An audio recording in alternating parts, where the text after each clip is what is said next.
Hello and welcome to Choice Online Academy. I am Medha Nitin Manjiri and here with yet another video on physics. Okay, so from last few videos we were into force. We have seen different kinds of force. We have seen a lot about force. So in this video we are taking a step ahead. Just imagine the things with me. So whenever we apply force, body is displaced in somehow distance in the direction of force. That means body is doing work. For doing that work or for displacing own cells, that body requires some amount of energy. And in this video we are going to do that only, that what is work, what is energy, and at what rate we are doing that work, or a particular body is doing that work. That means we are going to study work, energy, power, and as well as a little bit part of collision. So let's just start. So we have used this term work many times. Like before learning physics or before even getting to know what is physics, we have used term work, where we have used this in day-to-day life. For example, a farmer cleaning weeds in his field is said to be working hard, or a woman carrying water from well to her house. That means she is working. That means she is working very hard. So we have used this term in day-to-day life, like very often, very frequently. But what does this term mean in physics?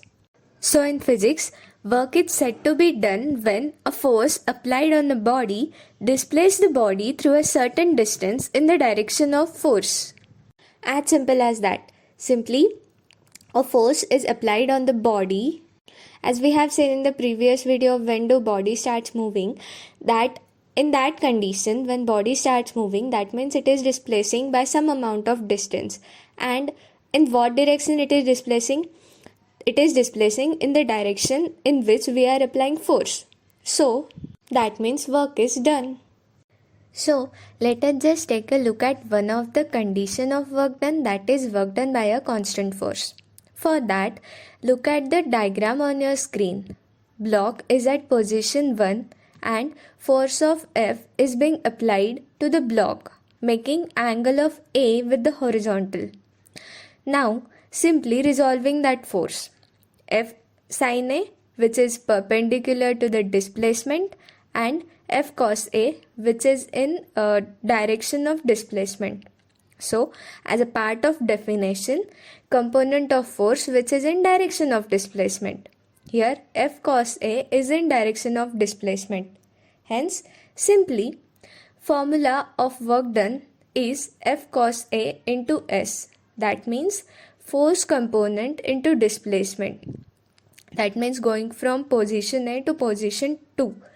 That cos A indicates dot product. We have seen this in vectors.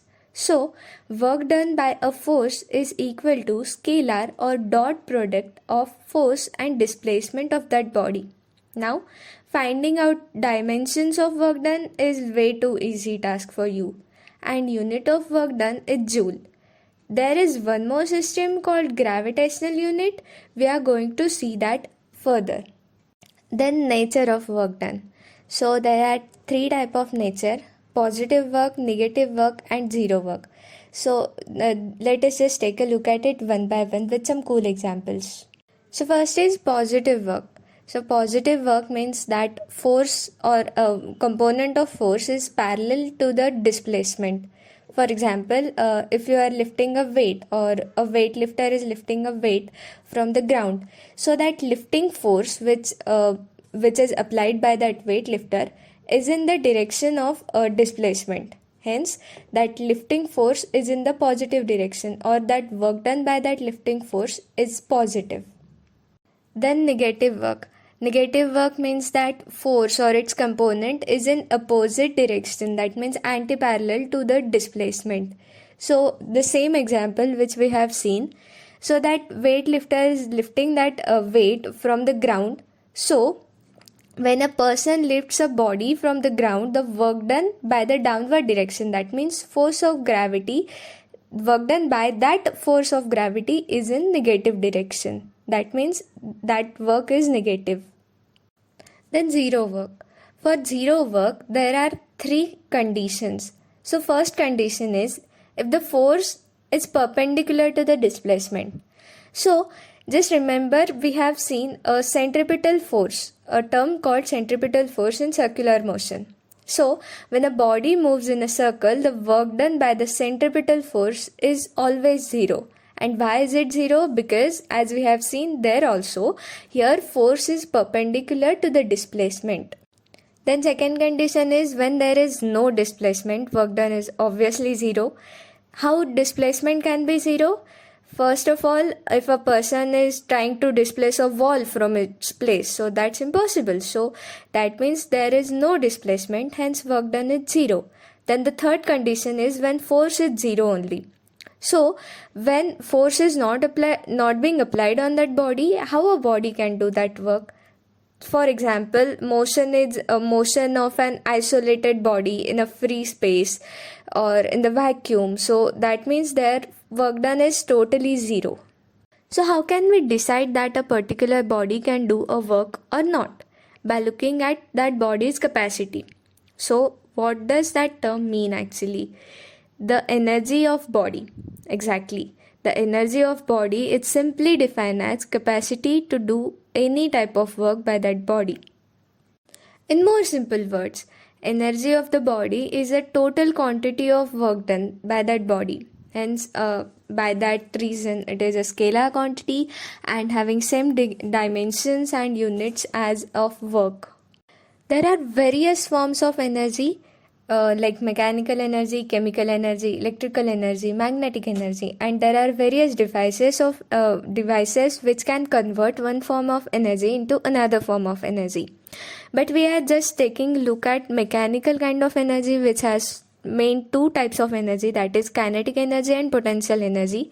For deriving any equations in future, these two energy types are very necessary. So let us just look at definition and some of the properties of this energy carefully.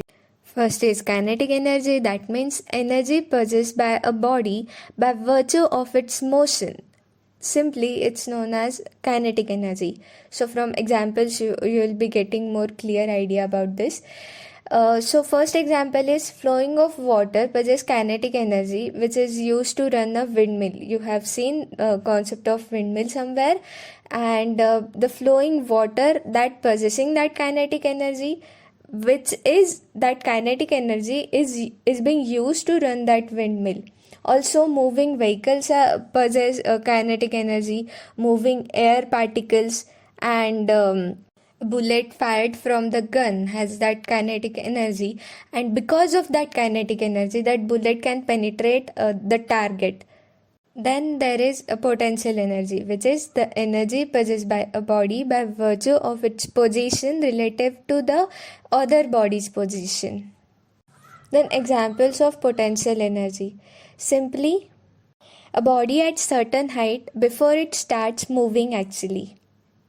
So river water at the top of waterfall, or a book on the table before that book falls, or a ripe fruit on the tree before that fruit falls on the ground, or a car is parked at top of the hill before it starts moving in the downward direction. These are all examples of potential energy.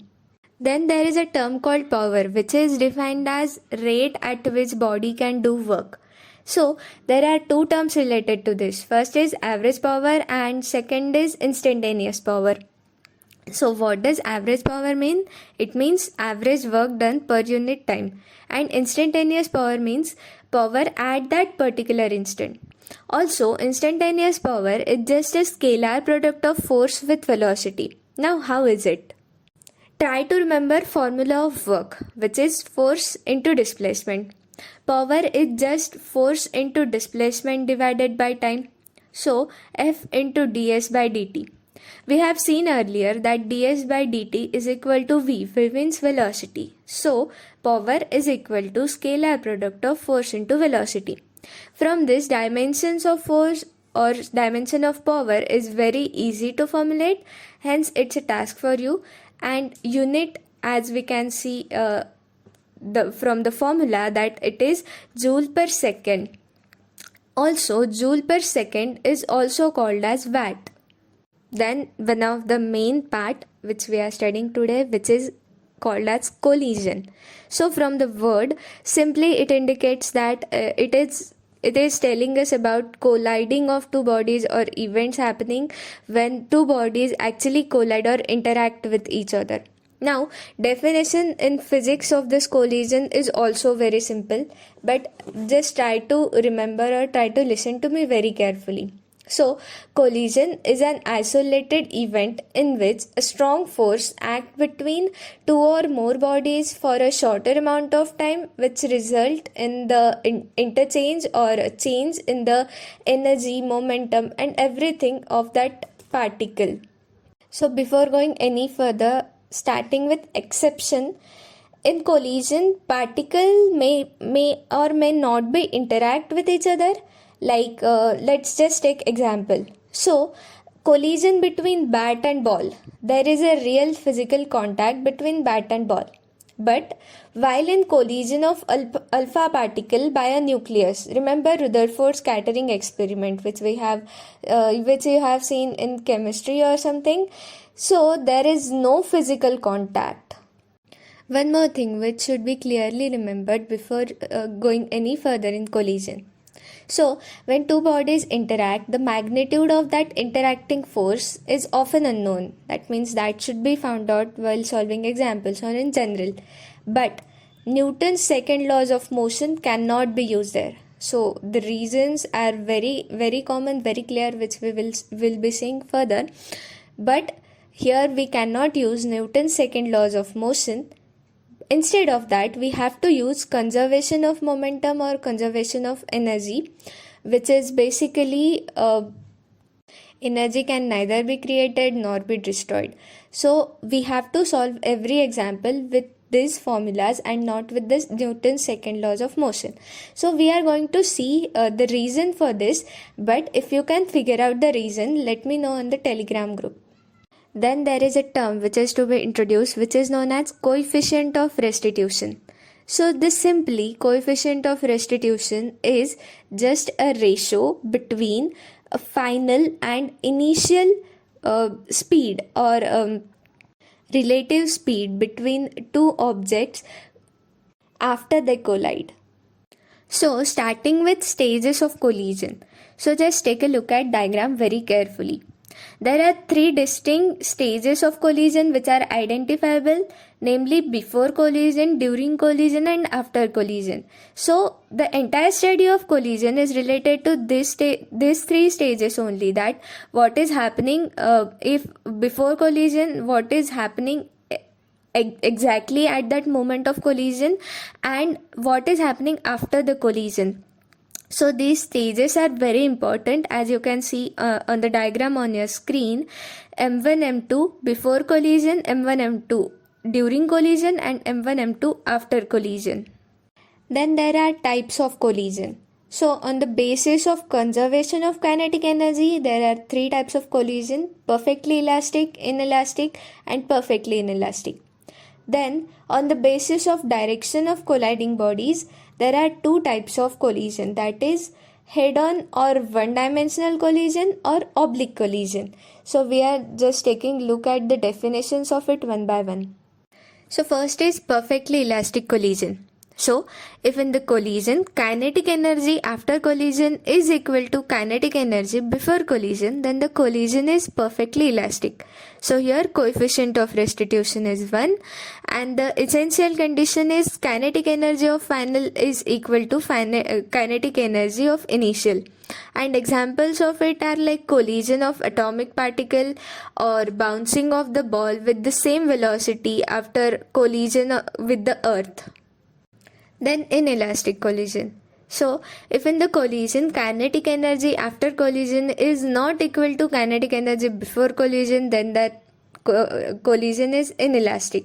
So here kinetic energy appears in the other form. So in some cases, kinetic energy of final is less than kinetic energy of initial, such that when kinetic energy of initial is converted into internal energy of that product, just like heat or elastic energy or excitation energy, while in some cases kinetic energy of final is greater than kinetic energy of initial. That means internal energy is stored in the colliding of that particle which is released. So here the coefficient of restitution lies in between 0 to 1. And example of these collisions are collision between billiard balls or collision between two automobiles on the road.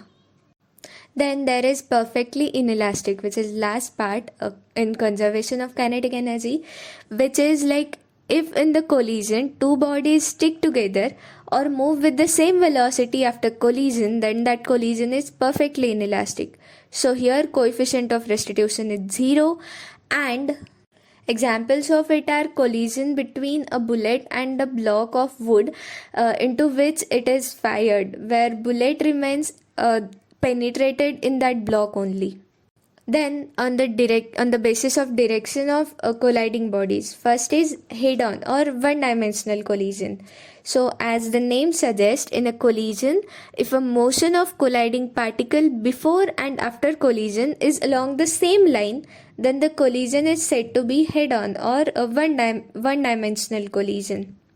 An example of it is collision of two gliders on an air track. And last is oblique collision. That means if two particle collision is glancing, that is such that the direction of motion after collision are not along the initial line of motion which is in head-on, that means head-on collision, the collision is called as oblique collision. Also, if oblique collision of the particle before and after collision is in the same plane, the collision is called as two-dimensional. Otherwise, if it is not in the same plane, it is three-dimensional. So example of this collision is collision of two billiard balls, as you can see on your screen. So today we have covered 4 major points, that is work, power, energy and collision. There are way more cool examples and equations to come. Till then, keep studying and thank you for watching.